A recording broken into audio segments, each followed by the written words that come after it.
The New Zealanders came west into Operation Crusader at the moment when the battle seemed half broken but not yet lost. British armor had been badly worn down around Sidi Rezeg, 5th South African Brigade had been shattered, and Rommel's dash toward the frontier had shaken 8th Army headquarters. Yet the offensive continued, and that decision opened space for fresh infantry to reshape the campaign. The 2nd New Zealand Division, moving from the frontier area toward the fighting south of Tobruk, brought discipline, cohesion, and a hard marching purpose into a battle that had become dangerously fragmented. In a campaign remembered for tanks, the New Zealand advance reminds us that infantry could still decide whether an armored operation survived its own chaos. The division was commanded by Major General Bernard Freyberg, a veteran of the First World War, and a forceful leader whose men had already seen hard fighting in Greece and Crete. The New Zealand Division was not an armored formation, but that did not make it secondary in a tank campaign. It had infantry brigades, artillery, engineers, anti-tank weapons, transport, signals, and a strong sense of unit identity. In the Western Desert, infantry that could move, dig in, coordinate fire, and hold ground was essential. Tanks could create sudden openings, but infantry often determined whether those openings became secure positions, corridors, or merely temporary lines on a headquarters map. The New Zealanders entered the western phase of the battle after fighting near the frontier, where Axis strongpoints and desert boxes had demanded hard, methodical effort. Their movement westward mattered because Operation Crusader had split into several connected crises. 13th Corps had to deal with the frontier defenses, while 30th Corps and the armored formations fought around Sidi Rezeg and El Adam. The Tobruk garrison was pushing outward, but the link between fortress and relief force remained uncertain.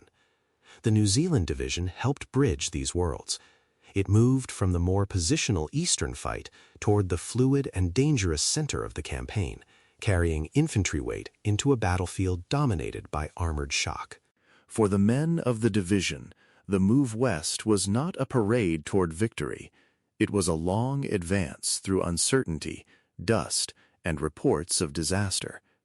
They knew that British armor had suffered heavily, and they knew that Rommel's forces were still dangerous.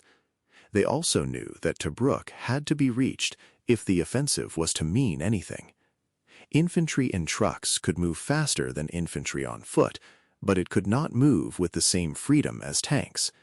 Columns had to be controlled, routes had to be found, guns had to keep up, and supplies had to follow.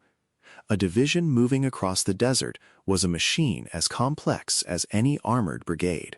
The New Zealand advance also shows why combined arms warfare is not simply a phrase.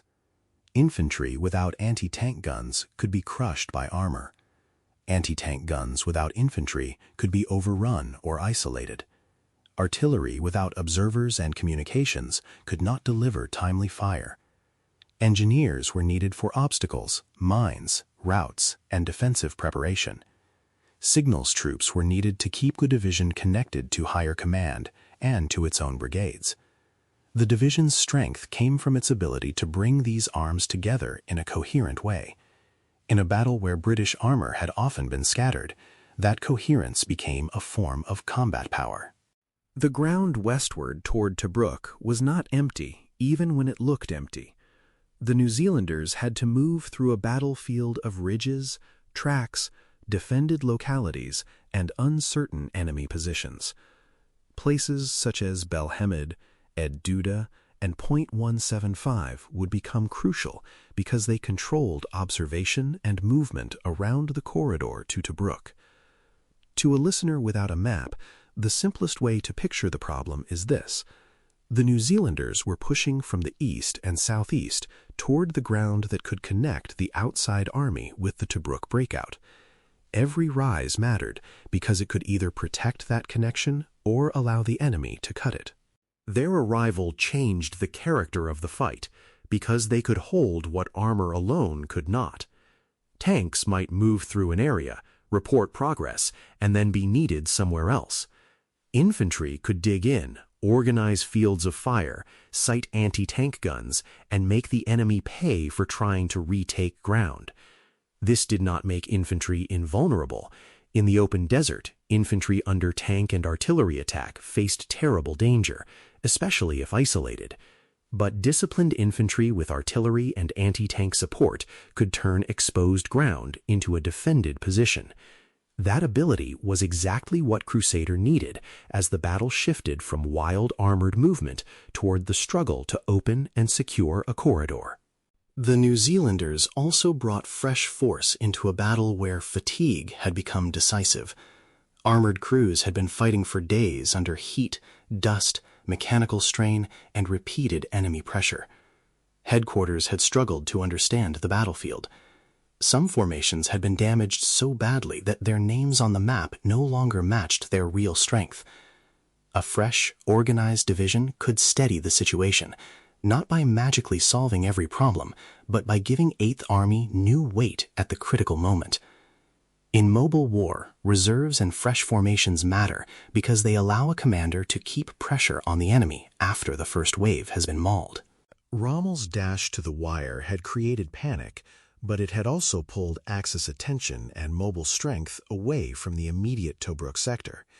The New Zealand movement west helped exploit that opening. While Rommel tried to turn British confusion into collapse, the offensive did not stop. Forces kept pushing toward the ground that mattered. This is one of the campaign's most important reversals. The Axis commander's bold movement had shaken British headquarters, but the continued advance of disciplined infantry helped prove that the battle was not over. The New Zealanders did not win Crusader alone, but their advance helped prevent crisis from becoming defeat. For the Tobruk garrison, the New Zealand advance increased the possibility that breakout might finally become contact. The defenders inside the perimeter needed more than brave words from outside. They needed actual troops on actual ground, moving close enough to meet them and strong enough to keep a corridor open. The New Zealand division's movement toward Ed Duda and the surrounding ridges brought that possibility nearer. Yet contact in Crusader was never simple. A link could be made and then cut. Ground could be taken and then lost. The New Zealanders were advancing into a battle where success had to be secured repeatedly, not declared once.